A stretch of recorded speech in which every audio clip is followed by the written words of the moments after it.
Ihr wollt einen Stichkanal dehnen und wollt wissen, wie man das am besten macht, oder vielleicht habt ihr auch schon Erfahrung im Dehnen und wollt wissen, ob ihr irgendwas anders machen könnt oder verbessern könnt. Dazu gleich mehr in diesem Video.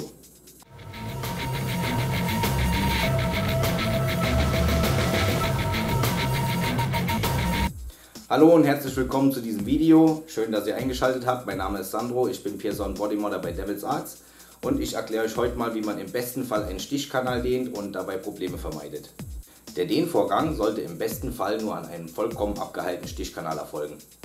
Die Dehnstufen sollten so klein wie möglich gewählt werden, am besten sogar 1 mm oder sogar nur 0,5 mm, um eine Schädigung des Gewebes zu vermeiden und eine saubere Optik des Tunnels zu erzielen.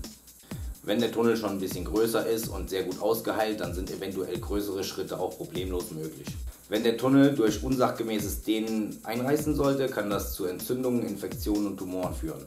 Außerdem kann ein Stichkanal durch unsachgemäßes Dehnen und Einreißen auch wandern. Wenn das vorkommt, dann meistens nach unten. Zeichen des Einreißens sind Schmerzen, also Ziehen, Bluten und eine stärkere Rötung der Haut. Piercings fachgerecht zu dehnen verlangt Geduld.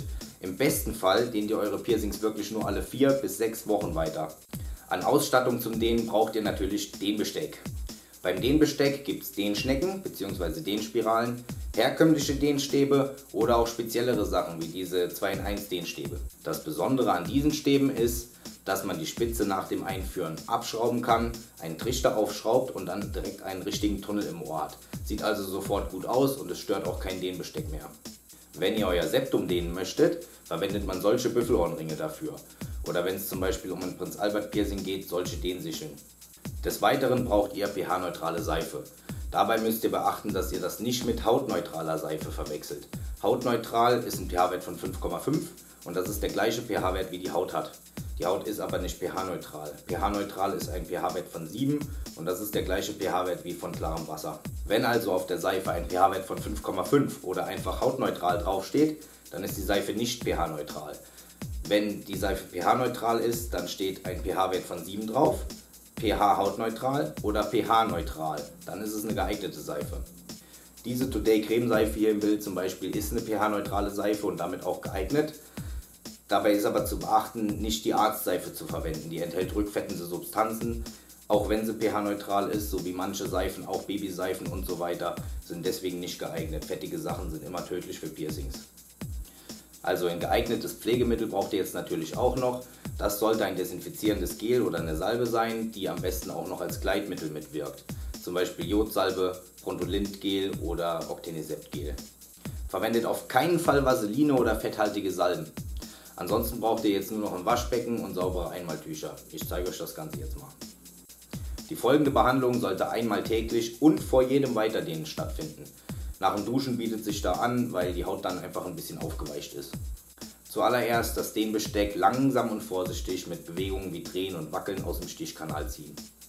Jetzt den Stichkanal mit lauwarmem Wasser und pH-neutraler Seife reinigen und mit einem sauberen Einmaltuch trocken tupfen. Das Dehnbesteck, das ihr jetzt einsetzen möchtet, solltet ihr auch reinigen. Entweder auch mit lauwarmem Wasser und pH-neutraler Seife oder mit einem Alkoholtupfer. Tragt jetzt das Pflegemittel auf den Stichkanal und auf das Dehnbesteck auf und führt dann das Dehnbesteck wieder vorsichtig in den Stichkanal ein, auch wieder mit Bewegungen wie Drehen und Wackeln. Sollte heute der Tag sein, an dem ihr weiter dehnt, achtet darauf, dass ihr das Dehnbesteck nicht zu weit in den Stichkanal einführt. Es sollte kein unangenehmes Gefühl dabei empfunden werden. Wenn ihr herkömmliche Dehnstäbe benutzt, dann schiebt jetzt die Gummiringe drauf, aber achtet darauf, dass die Gummiringe nicht an den Stichkanal drücken. Jetzt könnt ihr das überschüssige Pflegemittel einfach von der Haut und von dem Dehnbesteck abwischen mit einem sauberen Einmaltuch. Wenn ihr härteres Gewebe dehnen möchtet, wie das Knorpel-Haut-Gemisch beim Septum, dann ist so eine schonende Behandlung leider nicht ganz möglich, dann bleibt euch nichts anderes übrig, als das Ganze ziemlich radikal zu machen. Das Dehnen eines Septum-Piercings ist auch bei sehr kleinen Dehnstufen wie 0,5 mm ziemlich unangenehm bis sehr schmerzhaft. Wenn ihr euch das nicht selber antun wollt, dann gibt es aber auch viele Piercer, die euch das machen würden.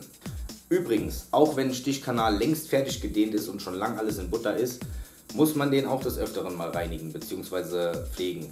Einfach mal rausnehmen ab und zu, zum Beispiel täglich beim Duschen, sauber machen und wieder reinstecken, weil es sammelt sich einfach Hauttalg und Schmutz im Stichkanal, so wie bei normalen Piercings halt eben auch. Und diese Ablagerungen können halt den Stichkanal reizen und das kann auch zu Problemen führen. Die Ablagerungen sind auch vielen als Tunnelschlacke bekannt. Ich hoffe, ich konnte möglichst vielen Leuten mit dem Video hier helfen. Wenn ihr noch Fragen haben solltet, dann kommentiert ruhig unter dem Video, da werde ich auch darauf antworten. Wenn ihr weitere Tutorials, Making-of-Videos oder andere Videos aus diesem Fachgebiet sehen möchtet, dann abonniert unseren Kanal und wenn ihr nichts verpassen wollt, dann aktiviert auch noch zusätzlich die Glocke. Ich verabschiede mich an dieser Stelle. Bis zum nächsten Mal, euer Sandro.